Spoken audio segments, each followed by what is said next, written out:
In the shadowed heart of the Eternal City, where marble columns once gleamed under the golden light of Pax Romana, a grim procession now wound its way through the narrow streets. Wooden carts creaked under the weight of lifeless bodies, their limbs twisted in final agony, while the acrid smoke of funeral pyres mingled with the stench of decay rising from the Tiber. The year was 189 AD, and Rome itself had become a city of the dying. Up to 2,000 souls slipped away in a single day, their cries echoing faintly against the silent forums where crowds had once cheered victorious legions. No trumpet sounded, no senator spoke. Only the relentless rhythm of death marked the hours.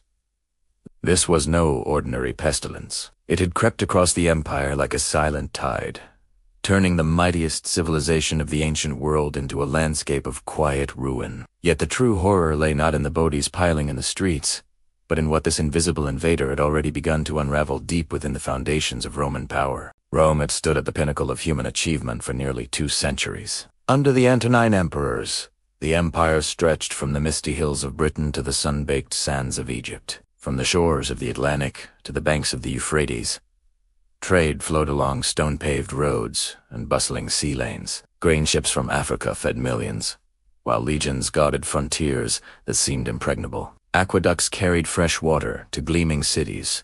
Public baths echoed with laughter, and theaters rang with the verses of poets. But Pax Romana promised stability and prosperity, a golden age where emperors like Antoninus, Pius, and Marcus Aurelius ruled with wisdom and restraint. Citizens walked the forums, discussing philosophy and law, unaware that the very networks of roads and armies that had built this vast dominion would soon become the pathways of catastrophe. The empire's strength appeared eternal, its population swelling into the tens of millions, its culture radiating outward to shape the known world. But beneath the surface of marble and mosaic, forces were gathering that no emperor could command. Daily life in Rome pulsed with the rhythm of unshakable routine before the shadows lengthened. In the Subura district, artisans hammered bronze and wove wool under the early sun, while farmers from the surrounding countryside drove carts laden with olives and wine through the portes. Children played in the shadow of the Colosseum, their laughter rising above the roar of crowds gathered for chariot races in the Circus Maximus. Senators debated in the Curia,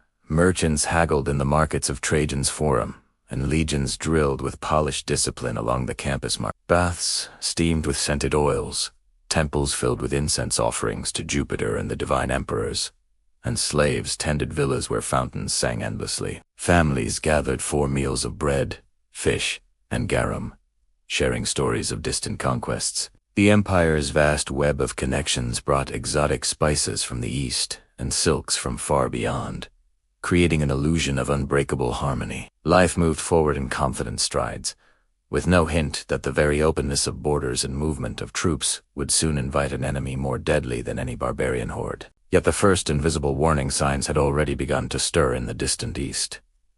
In 165 AD, as Lucius Verus led Roman legions to victory against the Parthians in Mesopotamia, something unseen traveled back with the triumphant soldiers. Strange fevers and pustules appeared among the ranks, men collapsing in camps along the Euphrates. Galen, the empire's foremost physician, observed the symptoms with clinical detachment.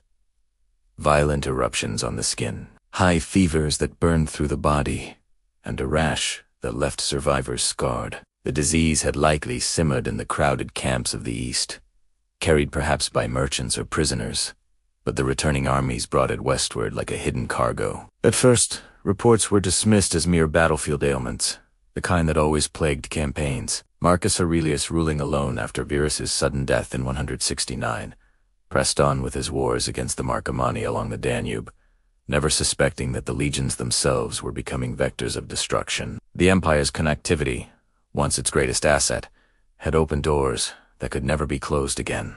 Tension rose quietly at first, then with gathering force through the cities and frontiers. As troops marched homeward, the sickness spread through camps and ports, leaping from soldier to civilian in the dense urban centers. Aquileia in the north fell into panic as thousands sickened. Egyptian tax records began to show sudden drops in population, entire villages emptying as fear drove survivors to flee. In Rome, the forums grew quieter, markets thinned, and public works slowed to a halt.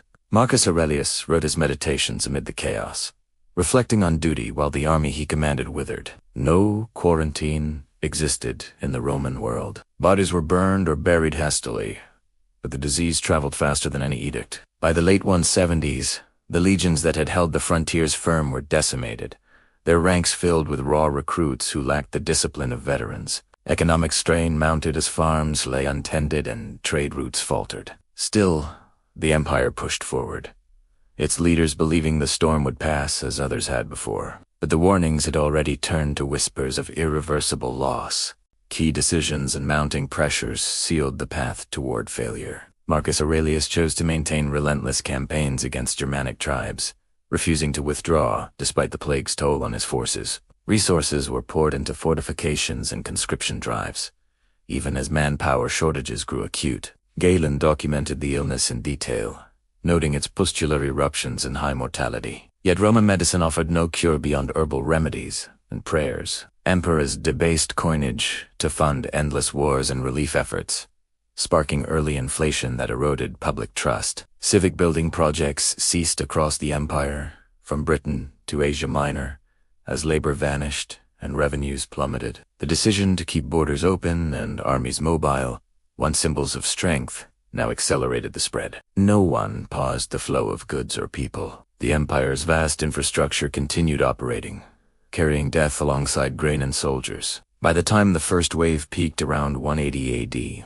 the population had suffered losses estimated in the millions, yet official records spoke only of temporary setbacks. The system held, but cracks had formed that no marble could conceal. The moment the system truly began to fail arrived with terrifying clarity in the late 180s. The plague returned with renewed fury, striking Rome itself in 189 AD. Cassius Dio recorded the horror 2,000 deaths, daily in the capital alone, bodies stacked in streets too numerous for proper rites. Funeral pyres burned continuously, their smoke blanketing the city in a perpetual haze. The legions, already weakened, could barely hold the frontiers as Germanic tribes pressed harder. Farms across Italy and the provinces lay abandoned, harvests rotted in fields, and urban services collapsed under the weight of empty workshops. Emperors came and went in quick succession after Marcus Aurelius, each struggling against a tide they could not control. The Antonine Plague had not ended the empire overnight, but it had hollowed out its core, leaving a fragile shell where once stood unassailable might. What had begun as distant rumors from Parthian campaigns now consumed the heart of civilization itself. Human consequences unfolded in waves of suffering that reshaped everyday existence. Families watched loved ones waste away, their bodies marked by fever and eruptions, while survivors carried scars both visible and unseen. Slaves and freedmen died in disproportionate numbers, crippling agriculture and domestic labor. Entire estates fell silent, their owners fleeing to safer estates or perishing alongside their workers. In Tacitus, markets emptied, theaters fell dark, and temples echoed with desperate prayers to gods who seemed indifferent. Fear replaced routine. People avoided public baths, shunned crowds, and turned inward to private rituals. The social fabric frayed as trust evaporated. Neighbors accused one another of spreading the curse, while the poor suffered most in overcrowded insulae. Yet amid the despair, small acts of humanity persisted. Some buried the dead when others fled. The plague did not discriminate by class or origin. It struck senators and slaves alike, leveling hierarchies that had defined Roman order for centuries. Daily life, once vibrant with movement and commerce, now revolved around survival and loss. A fragile recovery gave way to renewed instability, setting the stage for even greater rupture. Commodus's reign brought excess and neglect, but the empire limped onward. Its population diminished and its economy strained. Frontiers remained porous. Trade slowly resumed, yet the memory of mass death lingered in empty villages and understaffed legions. Superstition grew. Oracles were consulted, sacrifices offered in vain. The empire's vastness, once a source of pride, now exposed its vulnerabilities to any new threat from beyond its borders. Then, in 249 AD, during the reign of Decius, a second mysterious affliction emerged from the south and east. Reports from Carthage and Alexandria spoke of a disease, unlike the first. Violent diarrhea, endless vomiting, fevers that dissolved strength, blood filling the eyes, and limbs rotting away in Bishop Cyprian of Carthage described the horror in stark detail, noting how it struck without mercy, turning the world into a scene of universal mourning. The Plague of Cyprian had arrived, striking an empire already scarred and weakened. Rising tension gripped the empire once more as this new plague swept northward through ports and roads. Crowded cities became death traps. Rome itself reportedly lost up to 5,000 lives in a single day at its peak. The crisis of the 3rd century was already brewing with rapid emperor turnovers, barbarian incursions, and currency collapse. But the disease amplified every fracture. Armies camped along the Danube and Rhine sickened en masse, leaving gaps that Gothic tribes exploited with devastating raids. Fields went untilled across North Africa and Gaul, famine following closely on the heels of pestilence. Decius himself perished in battle in 251. His successor Hostilian claimed by the plague months later. No edict or sacrifice halted the spread. The empire's interconnectedness again proved fatal. Citizens watched in terror as the familiar routines of markets and baths dissolved into isolation and dread. By the 250s, the combined weight of 2 great plagues had pushed Roman society to the brink of irreversible breakdown. Key decisions and relentless pressures accelerated the collapse during these desperate years. Emperors like Gallienus and Claudius II, Gothicus fought on multiple fronts, yet the plague claimed Claudius himself in 270 AD. Persecutions of Christians under Decius aimed to restore traditional gods, but the faithful instead gained converts by tending the sick without fear, their care contrasting sharply with pagan flit. Economic measures failed as coinage was further debased and taxes could not be collected from depopulated provinces. Armies recruited desperately from diminishing pools, their ranks thinned by disease and desertion. No central authority could coordinate relief. The vast empire fractured into regional struggles for survival. The decisions that had sustained Rome for centuries, expansion, mobility, open borders now, delivered repeated blows. Cyprian himself fell to the plague in 258, leaving behind writings that captured the empire's collective anguish. The system, already hollowed by the Antonine outbreak, now crumbled under this second invisible assault. The moment the system fully began to fail, revealed itself in the widespread social disintegration of the 250s and 260s. Entire towns stood empty, their streets littered with unburied dead, whose stench drove survivors into the countryside. In Rome, the once bustling Subura became a ghost district. Forums that hosted senators now hosted only silence broken by the occasional wail. Mass graves were dug hastily outside city walls, while rivers carried bodies downstream. Fear bred chaos. Looting replaced commerce.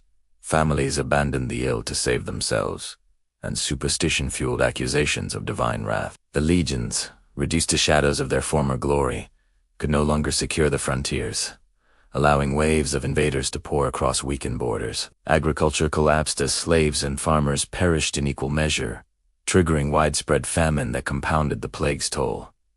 Civic order eroded. Emperors rose and fell in rapid succession, each powerless against an enemy that struck from within. The empire that had commanded the Mediterranean now struggled merely to feed its remaining population. Human consequences reached their darkest depths as society fractured along every seam. Survivors wandered in shock through abandoned villas and silent marketplaces, their eyes hollow with grief. Children orphaned by the double plagues roamed the streets, while widows and elders faced starvation without support networks. The psychological toll was profound.